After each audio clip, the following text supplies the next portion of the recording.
Hey, what's going on, guys? It's the Lego Mandalorian here, and we are back with another Harry Potter Lego set. This is the Hogwarts Whomping Willow. So, this set, it has obviously the Whomping Willow, the Weasley's Ford, and an expansion to the Hogwarts Castle. So, like I said in yesterday's video, I don't have the full castle because they were all sold out at my local Lego store, but we are going to build this anyway. And I'm going to start the time lapse in 3, 2, 1, go.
Alright, so here is the finished product of the Harry Potter Whomping Willow set. So right off the bat, I think this is a really good set. I mean, I love the fact that you can expand the Hogwarts castle onto the main Hogwarts castle, because you got these right here, which they were used quite a bit in the set itself because you can actually detach these. I don't really want to detach them right now, but anyway, like I do love the minifigures. I'll go further detail about them in a bit.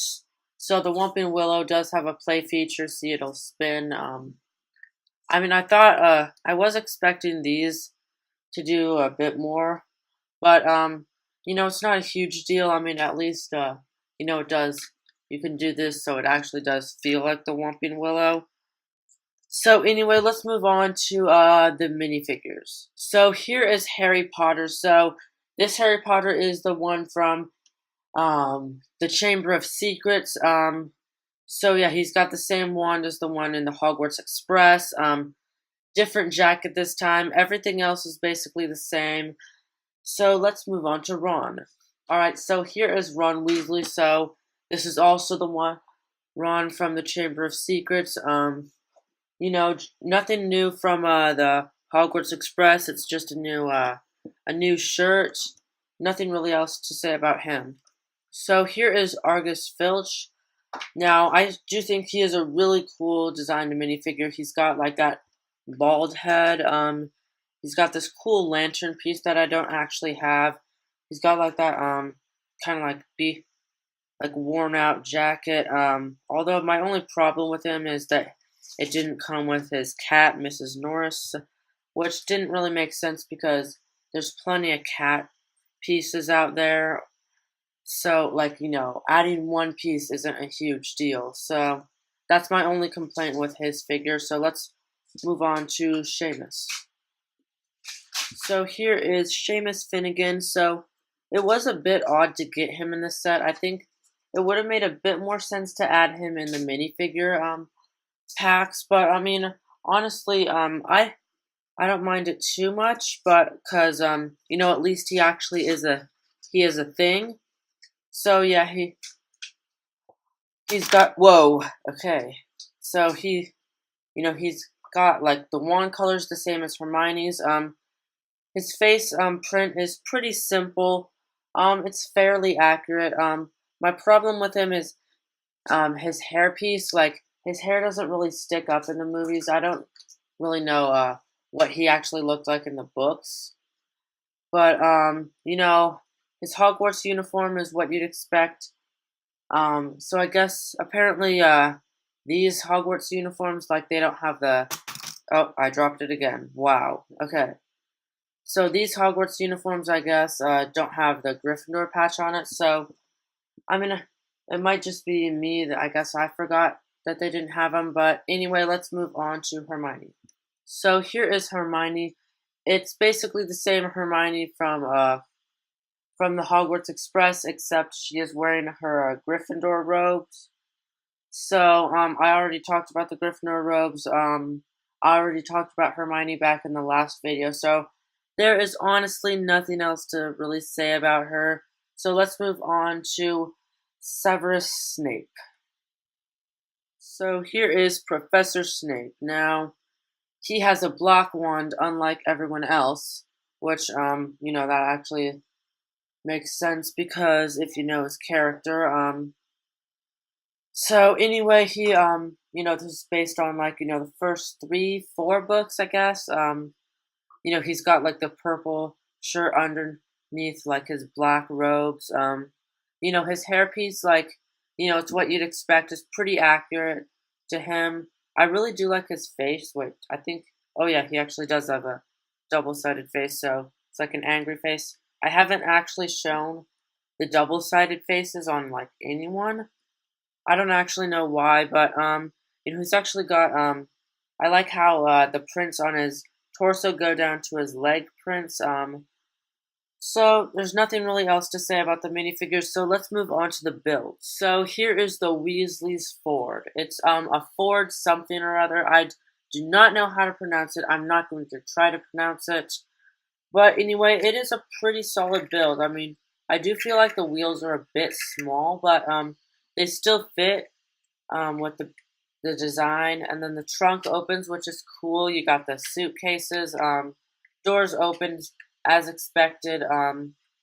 So I guess yeah, you can technically fit 2 minifigures in here, but like the small ones, aka Harry and Ron with the short legs. So yeah, doors open as expected. I think I might have already said that. I kind of wish that the hood could open, but that's not a huge deal. I just thought it would be a bit cooler if it could do that. So let's move on to the Whomping Willow. So here's the Whomping Willow now. Now right off the bat, you can see this is the entrance to the Shrieking Shack, which who knows, maybe Lego will actually make a Hogsmeade with the Shrieking Shack. And then, I could possibly make a tunnel connecting the Whomping Willow to that. So, it's got a play feature, which makes them spin. The branches spin just like the tree that tries to kill. In the movies / books, it tries to kill you. So, there's not much else to say. My complaint is, I feel like the branches are a bit too small. I mean, it could possibly be the fact that, the tree itself is a lot smaller than it is in the book / movie, so the branches are smaller than they'd look. So that's probably like the reason why they're a bit smaller. And like another complaint I have with this set is that these branch pieces, they keep falling off. Specifically, this one, the Ford something or other just fell off my table. But anyway, let's go on to the final build, which is the Hogwarts Castle expansion. So here is the expansion of the Hogwarts Castle. So right here is basically, I guess it's supposed to be the main entrance. I guess there's like another main entrance in the big Hogwarts Castle, but I'm not sure if that would be considered it. But anyway, let's move on to the build. So I do like the exterior design of the castle. It's really cool. But I do feel like when you go to the interior, it looks like a bit chopped up. It makes the exterior look chopped up. So right here, it's basically like everything like on the first floor is supposed to be Snape's classroom, aka like potions. So we got the brewing stands, we got all the potion and material ingredients. So then I think this is actually a frog right in there. And right here, this is supposed to be Snape's office. Oh, yep, see, another branch fell off. So up here, nothing special. I guess it's just supposed to be like one of those lookout towers that that's on the castle. And right here, there's it's supposed to be the Gryffindor's dormitory. But honestly, now that I think about it, they could have made this like into the common room, like extended this out a bit, added a roof. I mean, they could have just bumped the price up $10, add those pieces, and then that would be a pretty solid common room. And right up here, this is I guess supposed to be the owlry, which the only owl there is Hedwig.